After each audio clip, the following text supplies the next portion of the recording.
Hi friends, ಎಲ್ಲರಿಗೂ ನಮಸ್ಕಾರ. Welcome back to my channel. ನೀವು ಇನ್ನೂ ನನ್ನ ಚಾನಲ್ಗೆ ಸಬ್ಸ್ಕ್ರೈಬ್ ಆಗಿಲ್ಲ ಅಂದರೆ ದಯವಿಟ್ಟು ಸಬ್ಸ್ಕ್ರೈಬ್ ಆಗಿ ನನ್ನ ಈ ವಿಡಿಯೋಗೊಂದು ಲೈಕ್ ಕೊಡಿ. ಬನ್ನಿ ವಿಡಿಯೋ ಸ್ಟಾರ್ಟ್ ಮಾಡೋಣ.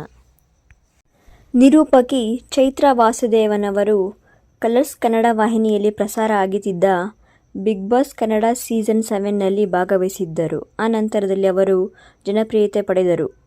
ಬಿಗ್ ಬಾಸ್ ಶೋ ಮುಂಚೆ ಅವರು ಒಂದಷ್ಟು ಸೀರಿಯಲ್, ಜಾತ್ರೆ, ಕಮರ್ಷಿಯಲ್ ಈವೆಂಟ್ ಸೇರಿದಂತೆ ಹಲವು ಕಾರ್ಯಕ್ರಮಗಳ ನಿರೂಪಣೆ ಮಾಡಿದ್ದರು.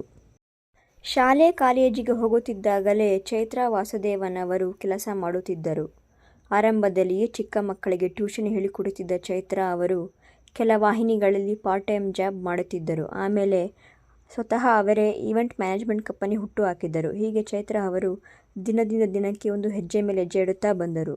ಬಿಗ್ ಬಾಸ್ ಶೋ ಇಂದ ತಮ್ಮ ಜನಪ್ರಿಯತೆ ಹೆಚ್ಚಿಸಿಕೊಂಡ ಚೈತ್ರಾ ವಾಸುದೇವನ್ ಅವರು SIIMA award, IIFA award, IPL event ಸೇರಿದಂತೆ ಸಿನಿಮಾ ಸಂಬಂಧಿತ ಕಾರ್ಯಕ್ರಮ ಹಾಗೂ ಕಮರ್ಷಿಯಲ್ ಕಾರ್ಯಕ್ರಮಗಳಿಗೆ ನಿರೂಪಣೆ ಮಾಡಿದ್ದಾರೆ. ಇತ್ತೀಚೆಗೆ ಸಂದರ್ಶನವೊಂದರಲ್ಲಿ ಭಾಗವಹಿಸಿದ್ದ ಚೈತ್ರಾ ವಾಸುದೇವನ್ ಅವರು ತಮ್ಮ ಸಂಭಾವನೆ ಎಷ್ಟಿದೆ ಎಂಬುದನ್ನು ರಿವೀಲ್ ಮಾಡಿದ್ದಾರೆ.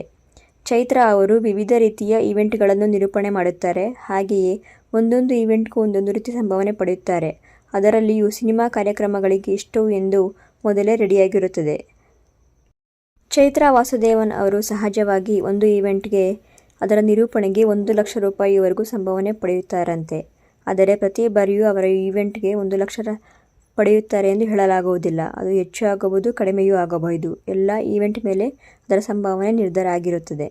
ಸದ್ಯ ಚೈತ್ರಾ ವಾಸುದೇವನ್ ಅವರು ಖಾಸಗಿ ವಾಹಿನಿಯೊಂದರಲ್ಲಿ ಪ್ರಸಾರ ಆಗುತ್ತಿರುವ ಕಾಮಿಡಿ ಕಿಲಾಡಿಗಳು ಶೋನಲ್ಲಿ ನಿರೂಪಕಿಯಾಗಿ ಕೆಲಸ ಮಾಡುತ್ತಿದ್ದಾರೆ. ಸೋಷಿಯಲ್ ಮೀಡಿಯಾದಲ್ಲಿ ಸದಾ ಆಕ್ಟಿವ್ ಆಗಿರುವ ಅವರು ತಮ್ಮ ಫಿಟ್ನೆಸ್ ಕುರಿತ ವಿಡಿಯೋಗಳು, ಫೋಟೋಶೂಟ್ಗಳನ್ನು ಆಗಾಗ ಹಂಚಿಕೊಳ್ಳುತ್ತಿರುತ್ತಾರೆ.